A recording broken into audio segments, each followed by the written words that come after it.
पंजाब भारत का वह स्वाभिमान राज्य है जो अपनी हरियाली संस्कृति और सिख गुरुओं की पवित्र भूमि के लिए जाना जाता है। लेकिन दिसंबर 2025 में यह की तस्वीर कुछ और ही थी।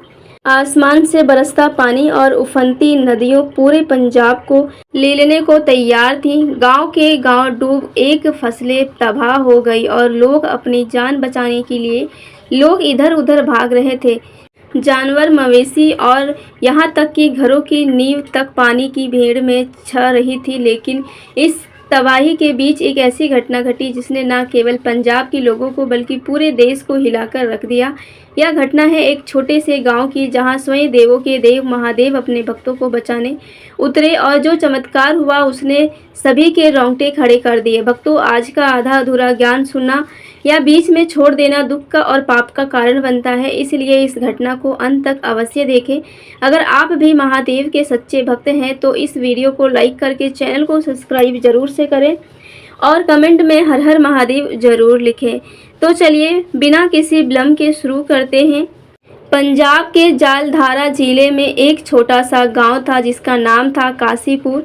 यहाँ गांव सतलुजा नदी के किनारे बसा था और यहाँ के लोग खेती और पशुपालन से अपनी आजीविका चलाते थे। गांव में एक प्राचीन शिव मंदिर था जो सैकड़ों साल पुराना था। मंदिर के पुजारी पंडित रमेश चंद्र एक साधारण व्यक्ति थे, लेकिन उनकी भक्ति में एक अनोखी शक्ति थी। वह हर सुबह और शाम मंदिर में शिवलिंग की पूजा करते और गांव वाले उनकी भक्ति को देखकर उन्हें शिव का सच्चा भक्त कहते थे। दिसंबर 2025 की शुरुआत में मौसम ने करवट ली। मौसम विभाग ने भारी बारिश की चेतावनी दी थी, लेकिन किसी ने नहीं सोचा था कि यह बारिश इतनी विनाशकारी होगी। पहले दिन तो बारिश सामान्य लगी, लेकिन दूसरे दिन से आसमान जैसे फटा। सतलुज नदी जो गांव की जीवन रेखा थी अब मौत का तांडव करने लगी। नदी का पानी गांव की गलियों में घुस आया। घर, स्कूल और खेत सब पानी में डूब गया। लोग अपने घरों की छतों पर चढ़ गए, कुछ पेड़ों पर लटक रहे थे और कुछ पानी में तेज बहाव में बह गए। रमेश चंद्र जी ने गांव वालों को मंदिर में इकट्ठा होने को कहा। मंदिर ऊंचे टेली पर था, इसलिए वहां पानी कभी नहीं पहुंचता। गांव के करीब 200 लोग मंदिर में शरण लेने पहुंचे। बच्चे, बूढ़े और जवान सभी डरे हुए थे।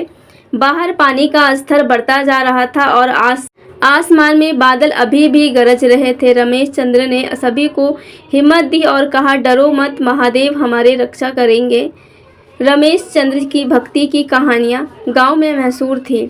कहा जाता था कि जब वह शिवलिंग की पूजा करते थे तो मंदिर में एक अजीब सी शांति छा जाती थी। कुछ लोग कहते हैं कि उन्होंने रात में मंदिर से प्रकाश की किरणें निकालते थे। कि रमेश चंद्र का मानना था कि महादेव हर मुश्किल में अपने भक्तों की रक्षा करते हैं। उस रात जब पानी में डूब रहा था, रमेश चंद्र ने मंदिर में एक विशेष पूजा शुरू की। उन्होंने शिवलिंग को गंगा जल से स्नान कराया, बेलपत्र चढ़ाया और ओम नमः शिवाय का जाप शुरू किया। गांव वाले जो मंदिर में शरण लिए हुए थे उनके चेहरों पर डर साफ दिख रहा था। बाहर पानी का स्तर इतना बढ़ गया था कि मंदिर का आंगन भी डूबने लगा था। बच्चे रो रहे थे और बूढ़े लोग प्रार्थना कर रहे थे, लेकिन रमेश चंद्र की आंखों में एक अजीब सा विश्वास था। उन्होंने गांव वालों से कहा, आज रात महादेव हमारी परीक्षा ले रहे हैं। आज अगर हम उन पर भरोसा रखें तो हमें जरूर बचाएंगे। रात के करीब 2 बजे जब बारिश अपनी चरम पर सीमा पर थी, कुछ ऐसा हुआ जिसने कभी कोई चौंका ही दिया था। मंदिर के बाहर जहां पानी का तेज बहाव था, अचानक एक तेज रोशनी दिखाई दी। यह रोशनी इतनी तेज थी कि रात में भी दिन जैसा उजाला हो गया। गांव वालों ने खिड़कियों से बाहर देखा और जो देखा उसे उनके होश उड़ गए। पानी के बीच में एक विशालकाय आकृति दिखाई दी। यह आकृति एक त्रिशूल लिए हुए थे और उनके सिर पर चंद्रमा चमक रहा था। कुछ लोग को लगा कि यह कोई भ्रम है, लेकिन रमेश चंद्र ने जोर से कहा, यह स्वयं महादेव है। उन्होंने हमारे दुख सुन लिए। इसके बाद जो हुआ वह किसी चमत्कार से कम नहीं था। पानी जो मंदिर की सीढ़ियों तक पहुंच गया था, अचानक रुक गया। ऐसा लगा जैसे कोई अदृश्य दीवार पानी को रोक रही हो।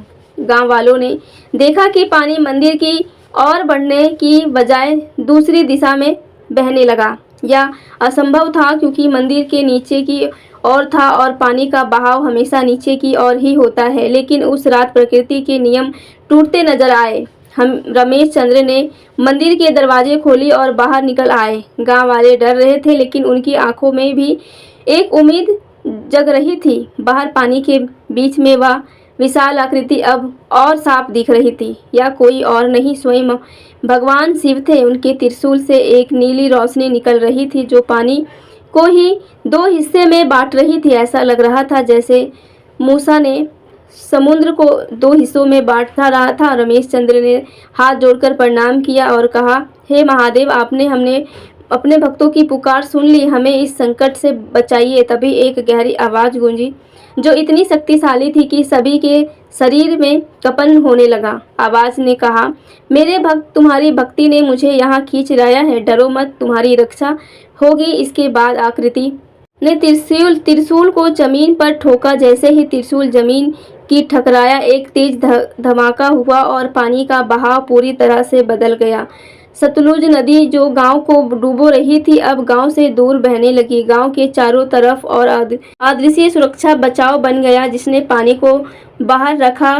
गांव वाले यहाँ सब देखकर स्तब्ध थे। कुछ लोग रोने लगे, कुछ प्रणाम करने लगे और कुछ बच्चे डर के मारे अपनी माँ की गोद में छिप गए। सुबह होने तक बारिश रुक गई थी। जब गांव वाले मंदिर से बाहर निकले तो उन्होंने देखा कि गांव पूरी तरह सुरक्षित था। आसपास के सभी गांव पानी में डूब गए थे लेकिन काशीपुरी में एक भी घर को नुकसान नहीं हुआ था। सतलुज नदी अब अपने पुराने रास्ते पर बह रही थी जैसे कुछ हुआ ही ना हो। मंदिर के बाहर जहां त्रिशूल जमीन से टकराया था वह एक गहरा निशान बन गया था। उस निशान से एक छोटा सा झरना बह रहा था जिसका पानी इतना शुद्ध था कि उसे पीने से बीमार लोग ठीक होने लगे। यह खबर जंगल की आग की तरह फैल गई। आसपास के गांव से लोग काशीपुर आने लगे। कुछ लोग इस झरने का पानी लेने आए तो कुछ निशान को देखने आए जो त्रिशूल का प्रकृति बन गया था। मीडिया ने इस घटना को काशीपुर का चमत्कार नाम दिया। वैज्ञानिक इसे समझाने की कोशिश करने लगे लेकिन कोई भी इस घटना को वैज्ञानिक कारण नहीं बता सका। कुछ ने कहा कि यह भूस्खलन हलचल थी, कुछ ने कुछ ऐसे मौसम का खेल बताया, लेकिन गांव वालों का विश्वास अटल था। यह महादेव का चमत्कार था। इस घटना के बाद रमेश चंद्र ने गांव वालों को इकट्ठा किया और कहा, महादेव ने हमें बचाया है, लेकिन यह चमत्कार हमें एक सबक देता है कि हमें अपनी धरती, अपनी नदियों और अपने वातावरण की रक्षा करनी होगी। अगर हम प्रकृति का सम्मान नहीं करेंगे तो ऐसी आपदाएं बार बार आएगी। उन्होंने गांव वालों को नदी की सफाई, पेड़ काटने और पर्यावरण की रक्षा के लिए प्रेरित किया। लेकिन गांव की भक्ति और उस रात के चमत्कार की कहानी आज भी काशीपुर में जीवित है। यह त्रिशूल का निशान और उससे निकली वह झरना आज भी गांव में मौजूद है और हर साल हजारों लोग वहां दर्शन करने आते हैं। यह कहानी सिर्फ एक वहां की गांव की नहीं बल्कि विश्वास, भक्ति और प्रकृति की साथ सामान्यता की है। काशीपुर का चमत्कार हमें सिखाता है कि जब हम सच्चे मन से किसी पर भरोसा करते हैं तो असंभव भी संभव हो जाता है। दोस्तों, इस वीडियो को अपने दोस्तों, परिवार और रिश्तेदारों के साथ शेयर ज़रूर करें और वीडियो पसंद आई हो तो वीडियो को लाइक करें, चैनल को सब्सक्राइब जरूर करें और कमेंट बॉक्स में हर हर महादेव का जयकारा जरूर से लगाइएगा। धन्यवाद।